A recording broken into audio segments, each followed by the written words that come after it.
Danke bafethu. So uSipho Mbuli, one of the most talented South African midfielders of this generation, yabo.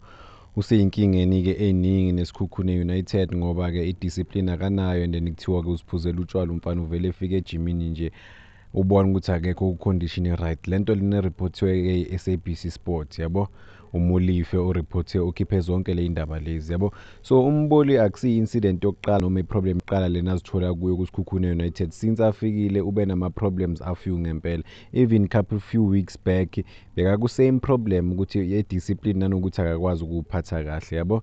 So lo mdlali lona Mamelodi Sundowns but currently ukulone laphana kuSikhukhune United umdlalo omuhle kakhulu, yabona ubrilliant. Mongambukela ngempela edlala ungamthanda, but inkinga zakhe za off the field yizo vele ezimaffectayo kakhulu, yabo, cause njalo every month sokungathi une problem, just ukuthi ezinye ziba public.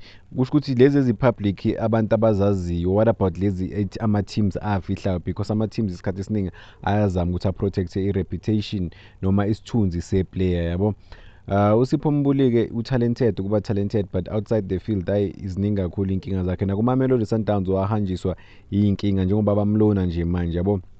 Bebasho ukuthi umfana utalented, yes uyalazi ibhola kakhulu, but outside the field of play akakwazi ukuphatha kahle ngempela ngoba naku Sundowns same problem le lapha kuSikhukhune beyenzeka nakuSengu Sundowns, but ke that time kuno Rulani Mokwena, because uRulani Mokwena bekwazi ukudila nama situations nokuprotect ama player, kusho ukuthi izinto eziningi bezingaphumi. But this time around kuno coach omusha ongekeke nje alawulwe maybe uSipho Mbuli, nanokuthi obviously maybe ubhekile ama reports wama player ukuthi lo uziphatha kanjani, lo inkinga yakhe wabona ukuthi angeke ngisebenze nomuntu onje, yabo. uSipho Mbuli inkinga zakhe ke seziba too much, cause manje sokungathi into enormal ukuthi njalo kuzophuma indaba ezingekho right ngoSipho Mbuli, yabo. uSipho Mbuli ke ufunwa kunama room amakhulu ukuthi okay iMamelodi Sundowns if yamrelease maybe Kaizer Chiefs izomthatha, because iKaizer Chiefs vele dala yamfuna uSipho Mbuli, but ke waya kuMamelodi Sundowns. Ngicabanga ukuthi iMamelodi Sundowns yakwazi ukumwina, I think ngebetter packaging and stuff, yabo. Yeah, it's very sad ukubona umdlalo ofana noSipho Mbuli destroyer ngempela, cause udestroy icareer yakhe mawuthatha ukubheka. Abadlali bacabanga ukuthi bazodlala forever, kumele afunde kulabadlali laba abake badlala before. I think aboJabule abake bawenza amaphutha. Ubani oPhakamani Mahlambi, uPhakamani Mahlambi sasemncane kabakafiki naku 30, but already icareer yakhe iphelile futhi yaphela kudala seyineminyaka, yabo. So I think nomdlalo ofana noSipho kumele azame ngempela ukuthi akwazi ukushintsha impilo yakhe, nanokuthi ibehavior yakhe outside the field of play akwazi ngempela ukureacta, nanokuthi enze izinto eziright ezizobhenefitha yena, ngoba at the end of the day baningi abantu abarelaye kuye. Ukudlala kwakhe lapha ne-TV ukuthi wenza imali eningi, ukudlalela oSundowns, ukudlala kuma top teams waku PSL, usiza abantu baningi abantu abambhekile. So if like uletha down yena uba busy notshwala, the way busy notshwala ngakhona nokuthi angabehave kahle, kusho ukuthi uthathela abantu bakubo abaningi or abantu abadependa kuye abaningi isinkwa emlonyeni, yabo. So kumele azame ngempela ukuziphatha kahle, nanokuthi kama team phela ayakubheka ukuthi uphatha kanjani, abaveli nje bakusayine nje kuphela. So ibehavior yeplayer nanokuthi uziphatha kanjani outside the field of play nama reports, i-image ye-team ibaluleke kakhulu. It's not just about wena ukuthi udlala ibhola kuphela, i-image ye-team nane-image ye-player ukuthi uziphatha kanjani, ama-reports athini kuwe.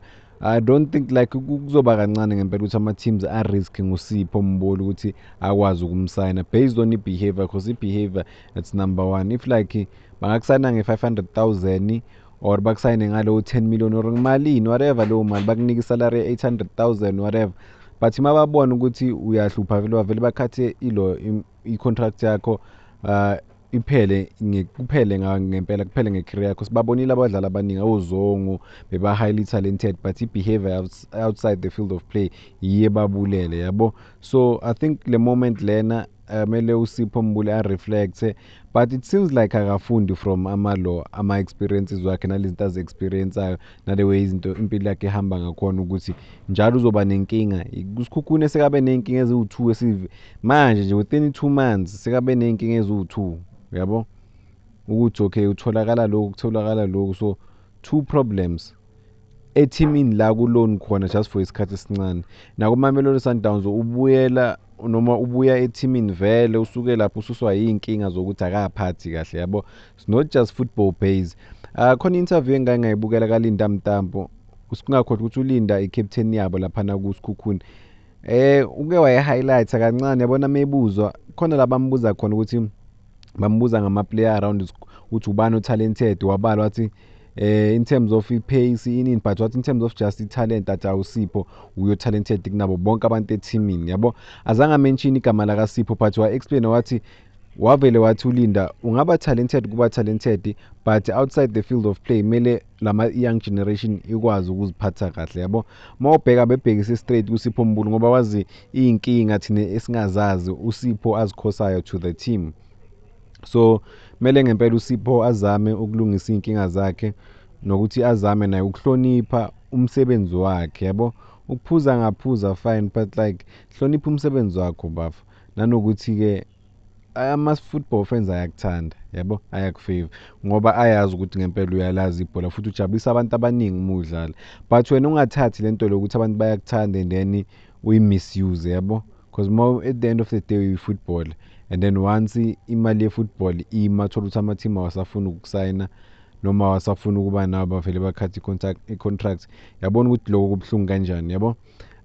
uSipho Mbulika sibuyele kulo yakhe ku-record lakhe bedlala lapha ku-SuperSport United. I-midfielder yakhe bekayi-partnership no bani Mukwena bayi-2 manje bakuMamelodi Sundowns lama-player lawa and ubheka the difference between the two. Mukwena wenza kahle kakhulu kuMamelodi Sundowns uyibafana bafana international and uSipho yena-ke usele emuva bekangadlali kuMamelodi Sundowns manje akadlali kuSikhukhune United.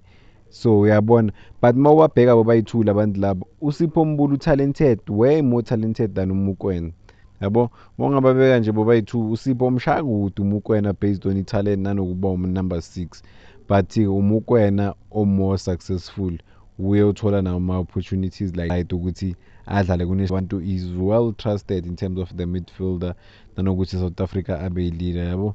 So yasithemba ukuthi uSipho uzoshintsha impilo yakhe nale uzochange nale way abehave ngakhona because thina as ama-fans samthanda, sisafuna ukumbona impela egroundini, sisafuna ukumbona egijima, ama-touches wakhe amahle, ama-assist wakhe, ama-passes wakhe but i-arrogance yakhe ayimele ayidrophe. Discipline mele abe matured. Ngiyazi ukuthi sasenama-20s but like awuhlali ku-20s forever yabo. So kumele azame ukuchange ngempela if ufuna ukuthi izinto zimfave nanokuthi ama-teams ambheke because ama-team amaningi ngeke amsayine, khohlwa ngeke amsayine ngale behavior yakhe leso. Ngaba i-risk if bayamsayina, bayazi nabo ukuthi okay le risk, that is why soyicela ngemali encane yabo because the risk. Yeah, I think-ke I've tried to cover izinto zakaSipho but ngimfisela inhlanhla man mina going forward nanokuthi akwazi ukulungisa zonke izinto zakhe. Danko bafowethu.